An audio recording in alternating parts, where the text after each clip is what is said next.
पतंजलि वो फल दिखा रहे हैं, देखो ये फल मिलेगा, अब करो मेहनत।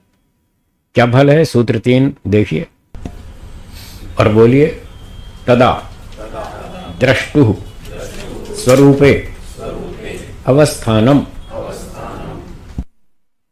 तदा तब, कब? जब चित्त वृत्ति निरोध हो जाए तब। ठीक है, चित्त वृत्ति निरोध मतलब योग। जब योग हो जाए, योग का अर्थ है समाधि, दोनों बराबर हैं। योग और समाधि एक ही बात है।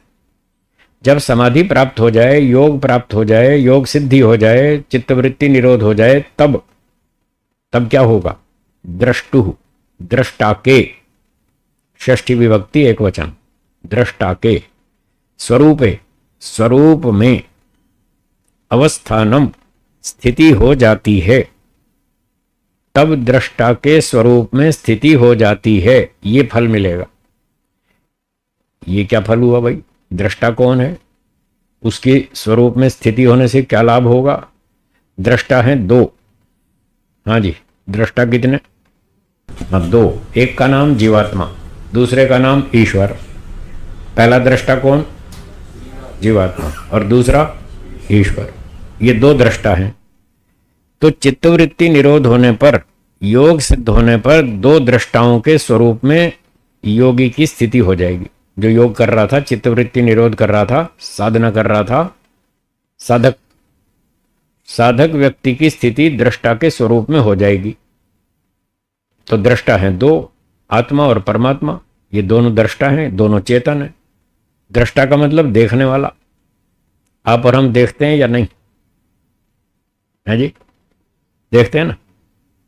यहां देखने से मतलब सिर्फ आंख से देखना नहीं है। दर्शन शास्त्र में दृश्य धातु, देखना, इसका अर्थ बहुत कुछ है। दर्शनम ज्ञानम, दर्शन का अर्थ है ज्ञान, तो दृष्टा का अर्थ है ज्ञान वाला व्यक्ति, ज्ञान प्राप्त करने वाला व्यक्ति, वो है चेतन, तो वो है दृष्टा। तो जो दृष्टा आत्मा है वो देखता भी है, सुनता भी है, सूंघता भी है, सारे काम करता है, जानता भी है, समझता भी है, विचार भी करता है, योजनाएं बनाता है, वो चेतन है, वो है दृष्टा। तो आत्मा भी दृष्टा है। वो अपने जीवन में बहुत सारी चीज़ों का अनुभव करता है, खाना पीना, सूंघना, घूमना फिरना, सारे काम करता है, बहुत सारे सुख दुख की अनुभूति करता है, वो दृष्टा है। और दूसरा दृष्टा ईश्वर है। वो संसार भर को देखता है, सबको देखता है, सबके कर्मों का हिसाब रखता है, ठीक समय आने पर उनका फल देता है, वो भी दृष्टा है। तो यहां दोनों दृष्टाओं के स्वरूप में जीवात्मा की स्थिति होती है, साधक की स्थिति हो जाती है। जब वो पहले दृष्टा के स्वरूप में स्थिति होती है, आत्मा के स्वरूप में, तो संप्रज्ञात समाधि कहलाती है। कौन सी समाधि?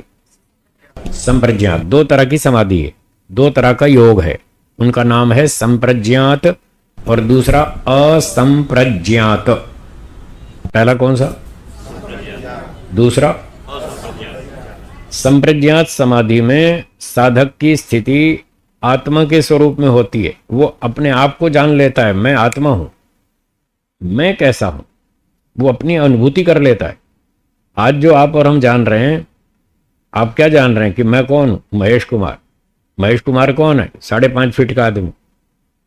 आत्मा 5.5 फीट का, पर वह व्यक्ति महेश कुमार तो खुद वो 5.5 फीट का मानता है। तो वो महेश कुमार शरीर को मैं माने बैठा है, ये भ्रांति है।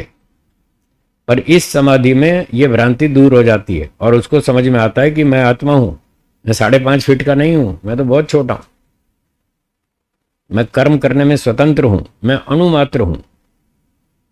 ईश्वर मुझे कर्मों का फल देता है, जैसे कर्म करता हूं ईश्वर वैसे फल देता है। अच्छे काम करता हूं तो अच्छा फल देता है, बुरे काम करता हूं तो वो बुरा फल देता है। तो मैं इस प्रकार से कर्म करता रहता हूं, फल भोगता रहता हूं, बार बार जन्म लेता रहता हूं, मुक्ति में कभी बंधन में आता रहता हूं, जाता रहता हूं। ये शरीर मुझसे अलग है, ये कर्मों का फल है, सकाम कर्मों का फल है। ये चाचा मामा, गुरु आचार्य, माता पिता, भाई बंधु, ये सब भी आत्माएं हैं। जैसी मैं आत्मा हूं वैसी ये आत्माएं हैं। मैं भी कर्म करता हूं, ये भी कर्म करते हैं। मैं भी सुखी दुखी होता हूं, ये भी सुखी दुखी होते हैं। मुझे भी मोक्ष में जाना है, इनको भी जाना है, ये भी मेरे जैसे हैं। कुत्ते, गधे, गाय, घोड़े, बकरी, मक्खी, मच्छर, सब में एक जैसी आत्मा है। वो ये अपने अस्तित्व की, अपने स्वरूप की अनुभूति करता है। तो जब वो ये स्वरूप के अपने स्वरूप में स्थित होता है तो ये संप्रज्ञात समाधि। और जब ईश्वर के स्वरूप में स्थिति होती है उसकी, सर्वद्रष्टा परमात्मा के स्वरूप में जब उसकी स्थिति होती है तो असंप्रज्ञात समाधि होती है। फिर उसको ईश्वर ठीक से बढ़िया अनुभूति में आता है। ईश्वर एक है, सर्वव्यापक है, निराकार है, सर्वशक्तिमान है, न्यायकारी है, चेतन है, सर्वज्ञ है, सृष्टि करता है, सबका ध्यान रखता है, सबका माता पिता है, सबका गुरु आचार्य है, सबका राजा है, सबका न्यायाधीश है, वही दुनिया का मालिक है, वही बनाता है, वही चलाता है, वही मिटाता है, सारे काम वही करता है। हमारे काम हम करते हैं, वो अपने काम करता है। इस तरह से उसको ईश्वर की अनुभूति हो जाती है। वो है तदा द्रष्टु स्वरूपे वस्थानम, ये इसका फल। तो जब व्यक्ति अपने आप को भी जान लेता है, ईश्वर को भी जान लेता है, इससे क्या लाभ हुआ? इससे लाभ हुआ कि वो बुरे काम बंद कर देता है। उसके अंदर अविद्या, राग, द्वेष, काम, क्रोध, लोभ, ईर्ष्या, अभिमान, जितने भी दोष हैं वो सारे धीरे धीरे धीरे कम होते जाते हैं, और कम होते होते एक दिन जीरो पे आ जाते हैं, खत्म हो जाते हैं। ये इसका फल है। इस फल को प्राप्त करने का दूसरा कोई उपाय नहीं है। दुनिया में आप डॉक्टर बनो, इंजीनियर बनो, पायलट बनो, वकील बनो, साइंटिस्ट बनो, कुछ भी बनो, ये रिजल्ट किसी भी विद्या से नहीं मिलेगा जो इस योग विद्या से, समाधि से मिलेगा। सारे दोष, अविद्या आदि, काम, क्रोध, लोभ खत्म हो जाएंगे। ये सब खत्म हो जाएंगे। उससे क्या फायदा होगा? उससे आपको मोक्ष मिलेगा। जो आपका अंतिम लक्ष्य है वो उस दिन मिलेगा जब आपकी अविद्या आदि सारे क्लेश नष्ट हो जाएंगे, जीरो लेवल पर आ जाएंगे, तब आपका मोक्ष हो जाएगा। तो ये इसका फल है, इस योग विद्या का, मोक्ष प्राप्ति। पाठ को यहां विराम देते हैं। हमने 4 दिन की ये कक्षाएं रखी हैं, 2-2 घंटे की। आज थोड़ी वर्षा थी, थोड़ा देर से कक्षा शुरू हुई। आगे भी प्रयास करेंगे, कोशिश करेंगे। पहले पाद का हमने लक्ष्य रखा है, पर गारंटी नहीं है कि पहला पाद पूरा होगा।